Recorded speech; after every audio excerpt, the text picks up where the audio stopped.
どうしたって許せない夢も止まれない今も誰かのために強くなれるならありがとう悲しみよ。 Hai, selamat datang di channel gua. Di video kali ini gue bakalan bahas mengenai cerita dari Sekai Saiko no Ansatsusa. Video ini adalah lanjutan dari video part sebelumnya. Jadi buat kalian yang belum nonton video sebelumnya bisa nonton dulu. Dan juga video ini bakalan berisi tentang spoiler bagi kalian yang belum baca novel ataupun manganya. Oke, sebelum kita mulai videonya, silahkan subscribe bagi yang belum subscribe dan juga share jika kalian ingin berbagi. Oke, lalu kita mulai saja untuk videonya. Cerita dimulai dengan rencana Rogu yang berjalan cukup lancar. Setelah Rogu mengirimkan suratnya, ternyata Konvenkor dengan semangat membalas surat Rogu dan mengatakan bahwa dia akan datang menemui Rogu. Saat ini Rogu sedang dalam perjalanan menuju ke mansion Konvenkor dengan menggunakan penyamarannya sebagai Ilik Belor yang juga ditemani oleh Maha di sampingnya. Beberapa saat kemudian, Maha kemudian memberitahu Rogu bahwa dia sepertinya bisa mendapatkan senjata ilahi yang Rogu inginkan. Di dunia ini, ada senjata atau benda yang tidak bisa dipalsukan, yang mana benda itu dibuat dengan teknologi dan bahan yang melebihi pemahaman saat ini. Dan juga, benda itu akan memiliki kekuatan yang tak terduga. Benda itu kemudian disebut sebagai senjata atau harta ilahi. Rogu sudah mengetahui beberapa senjata ilahi yang berada di dunia ini, yaitu tombak Keybolt milik Kranshol dan pedang kuno Frafraranch. Senjata-senjata ini sangatlah kuat dan tentu saja akan sangat membantu Rogu untuk membunuh pahlawan jika dia memiliki salah satunya. Oleh sebab itu, Rogu kemudian menginvestasikan sebagian hartanya untuk mencari atau membeli itu jika hal itu memungkinkan. Di dalam kereta, Maha juga menanyakan bagaimana perkembangan hubungan Rogu dan Tart sebagai lawan jenis. Maha dan Tart tahu bahwa Rogu pernah pergi ke rumah bordil.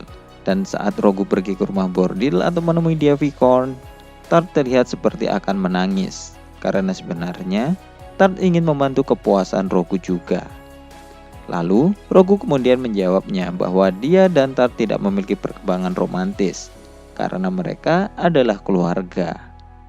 Mendengar ini, Maha lalu menjelaskan bahwa memang benar di saat kecil Maha dan Tart hanya menganggap Rogu sebagai kakak yang bisa diandalkan. Namun, ketika mereka sudah dewasa, perasaan romantis bisa berkembang di antara mereka. Karena Rogu juga termasuk pria yang sangat menarik bagi para gadis. Dan perasaan Tart bisa saja meledak kapan saja setelah dia memendam perasaannya dengan frustasi. Mendengar ini, Rogu kemudian mengatakan bahwa dia akan memberikan perhatian lagi kepada Tart. Namun, hal itu tidak berarti bahwa Rogu bisa membalas perasaan Tart. Maha lalu menjawabnya bahwa jika itu karena Diavicorn, hal itu tidak akan masalah untuk Tart. Karena Tart mungkin akan bersedia menjadi yang kedua selama Rogu masih tetap mencintainya. Terlebih, Rogu adalah seorang bangsawan.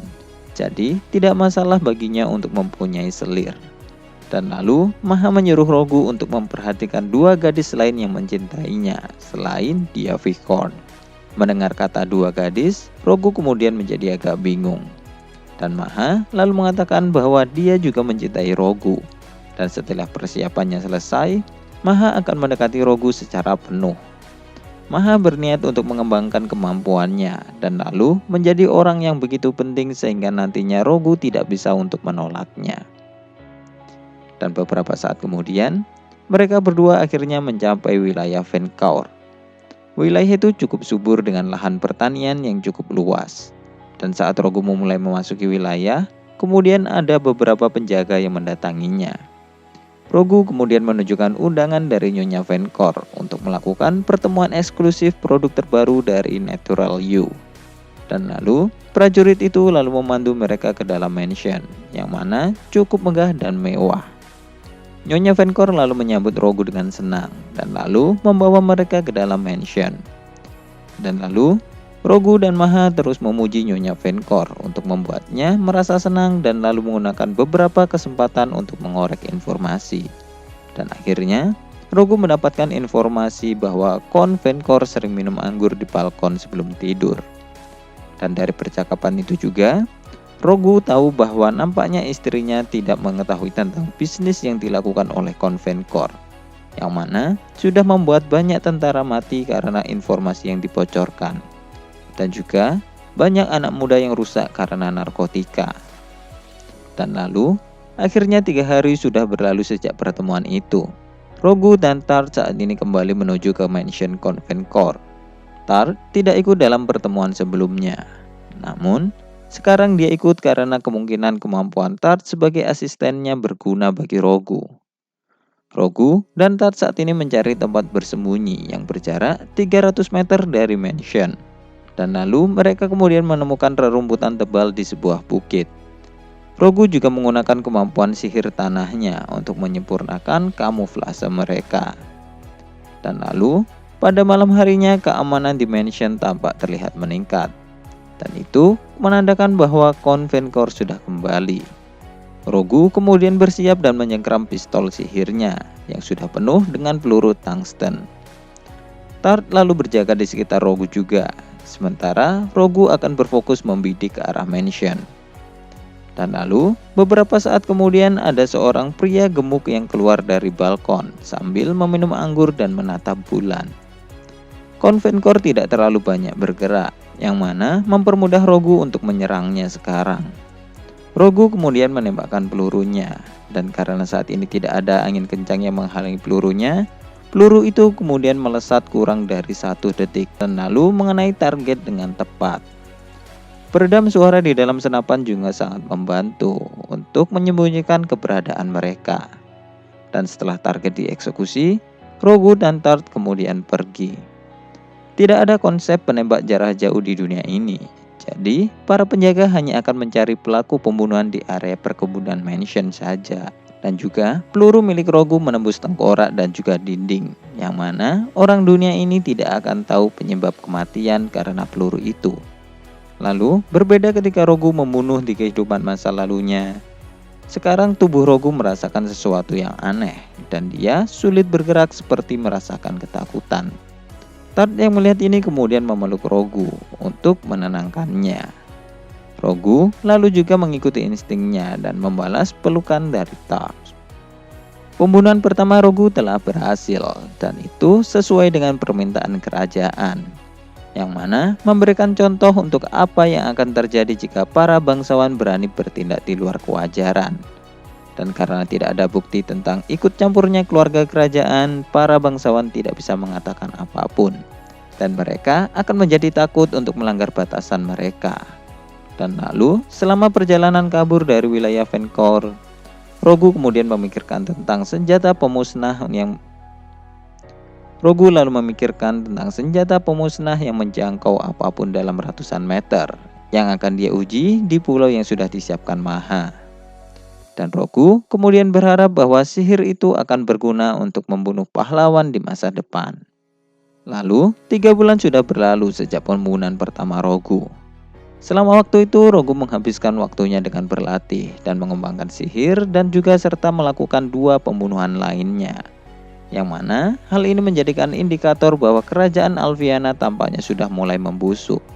Dan lalu, Rogu saat ini sedang berada di atas bukit sambil melihat pemandangan favoritnya.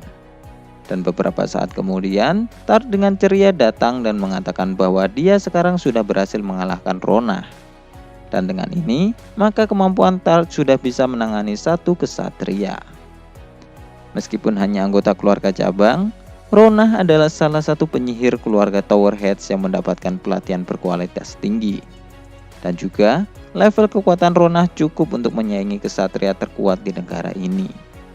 Rogu sebelumnya menyuruh Tart melawan Ronah hanya karena ingin mengukur kemampuan dari Tart. Pada pertarungan pertama, Tart kalah. Dan kemudian pada pertarungan kedua, Tart berhasil seimbang. Dan akhirnya di pertarungan terakhir ini, Tart berhasil memenangkan pertarungan melawan Ronah. Nampaknya Tart sudah mengalami perkembangan yang sangat besar. Dan ketika Tat ingin mengatakan sesuatu kepada Rogu, tiba-tiba ada pelayan keluarga Tower Heads yaitu Maya datang untuk menyuruh Rogu dan Tat untuk cepat kembali ke mansion. Dan saat mencapai mansion, Rogu kemudian melihat bahwa tempat mereka berantakan dan bau darah.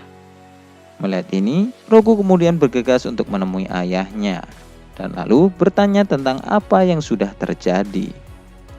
Tidak seperti biasanya, ayahnya sekarang memasang wajah kaku dan lalu dia kemudian mengatakan bahwa ada suatu pekerjaan yang ingin diberikan ayahnya kepadanya.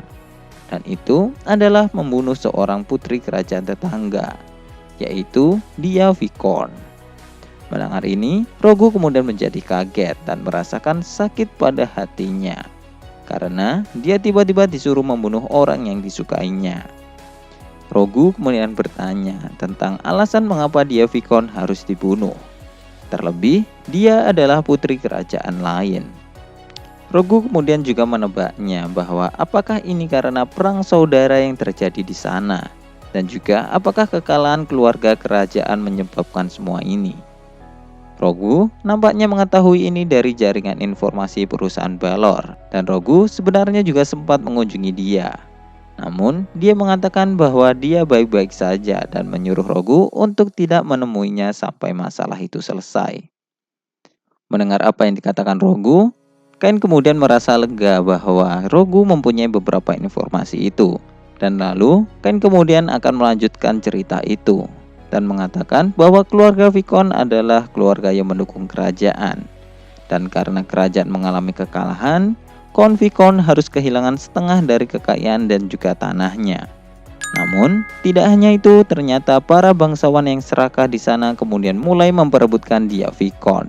Karena dia adalah wanita cantik dan juga memiliki mana yang kuat. Lalu, Kon Vicon dan dia yang ingin menghindari pertumpahan darah yang tidak diperlukan, mereka kemudian berniat untuk menerima setiap keputusan. Namun, pengikut mereka yang tidak terima kemudian memutuskan untuk membunuh utusan yang akan membawa dia. Dan lalu, membuat tentara sukarela di antara warga yang mana menghalangi revolusi dari bangsawan yang serakah. Kon Vicon dan dia nampaknya sangat disayangi oleh rakyatnya. Hingga rakyatnya rela untuk mengangkat senjata untuk menahan dan melindungi tuannya. Dan lalu, untuk menghentikan perang gelombang kedua, Kon Vicon kemudian mengirimkan utusannya untuk meminta keluarga Tower Heads menghentikan perang itu sebelum hal itu terjadi, dengan cara memalsukan kematian Dia Vicon dan menyelamatkannya secara rahasia. Karena bahkan jika pasukan rakyat berhasil mengalahkan pasukan bangsawan di awal, mereka akan hancur pada serangan kedua, karena perbedaan kekuatan yang cukup tinggi. Dan karena inilah, Kon Vicon kemudian membuat permintaan ini. Rogu lalu paham dengan situasinya. Namun, dia tidak mengerti mengapa ayahnya menerima permintaan ini. Karena permintaan ini tidak sesuai dengan prinsip keluarga Tower Heads, yang hanya melindungi kerajaan Alviana. Kain lalu mengatakan bahwa di masa lalu dia sudah pernah sekali melanggar prinsip itu. Dan alasannya karena ibunya Rogu, yaitu Esri. Esri dulunya merupakan putri dari keluarga Vicon juga, dan Kain berhasil mendapatkannya berkat bantuan Kon Vicon. Dan lalu, saat ini Kain ingin membalas hutangnya itu dengan menyelamatkan Dia Vicon. Dan orang yang cocok untuk berangkat dari keluarga Tower Heads untuk menjalankan misi ini adalah Rogu. Karena Kain tidak akan bisa sampai tepat waktu ke wilayah Kon Vicon, mengingat jaraknya yang jauh. Namun, hal itu akan berbeda jika itu adalah Rogu, yang mana memiliki kecepatan yang luar biasa. Rogu lalu berpikir bahwa mengambil tugas ini mungkin adalah suatu ide yang buruk. Namun, Rogu yang sudah memutuskan untuk mengikuti keinginannya sendiri setelah kematiannya dulu, kemudian akhirnya memutuskan untuk menerima permintaan ini. Karena Rogu tidak hanya sudah berhutang budi pada dia, Rogu sudah jatuh cinta dan berjanji untuk selalu memberikan bantuan kepada dia. Kain lalu melihat ke arah Rogu dan nampak tidak ada keraguan dalam diri Rogu, yang mana mengingatkannya akan dirinya dulu yang melanggar prinsip keluarga hanya untuk Esri. Sebelum Rogu berangkat, Rogu kemudian menanyakan informasi ke pembawa pesan dari Kon Vicon yang datang sebelumnya. Dan lalu kemudian berangkat. Di depan mansion, ternyata Tart sudah menunggu dan membawa peralatan milik Rogu. Rupanya, Tart sebelumnya telah menguping pembicaraan di antara Rogu dan Caine, sehingga Tart kemudian bisa bergerak dan menyiapkan apa yang dibutuhkan oleh Rogu. Sebenarnya Rogu tidak ingin membawa Tart, karena Tart tidak mungkin bisa terus-menerus mengikuti kecepatannya hingga mencapai tempat tujuan. Namun, Tart kemudian meminta untuk diizinkan menjadi pemecah angin di depan Rogu sampai staminanya habis, sehingga Rogu bisa menghemat tenaganya sampai pertempuran. Rogu kemudian menerima permintaan itu, dan lalu mereka berdua pun akhirnya berangkat. Tart berlari sekuat tenaga menggunakan sihir angin di depan Rogu. Hambatan angin adalah sebuah masalah yang menguras tenaga saat ada orang berjalan melebihi 40 km per jam, karena angin akan mendorong orang yang menerjangnya. Dan dengan Tart yang menghilangkan hambatan itu, Rogu bisa berlari sambil menghemat tenaganya. Dan saat ini, Tart benar-benar berusaha keras untuk membantu Rogu. Hingga akhirnya 1 jam kemudian, Tart akhirnya mencapai batasnya. Rogu lalu berterima kasih kepada Tart dan melanjutkan perjalanannya sendiri. Selama di perjalanan, Rogu kemudian menggunakan penyamaran yang sudah disiapkan oleh Tart sebelumnya, dan lalu akhirnya mencapai gunung. Rogu kemudian mengeluarkan pesawat layang dan lalu terbang menggunakan hembusan angin yang dia ciptakan untuk melewati gunung-gunung itu. Oke, sekian dulu untuk pembahasan video kali ini. Kelanjutan cerita akan dibahas ke video selanjutnya. Like video ini jika kalian suka, komen untuk mengoreksi atau menambahkan informasi, jangan lupa subscribe dan share. Terima kasih sudah mendengarkan dan goodbye.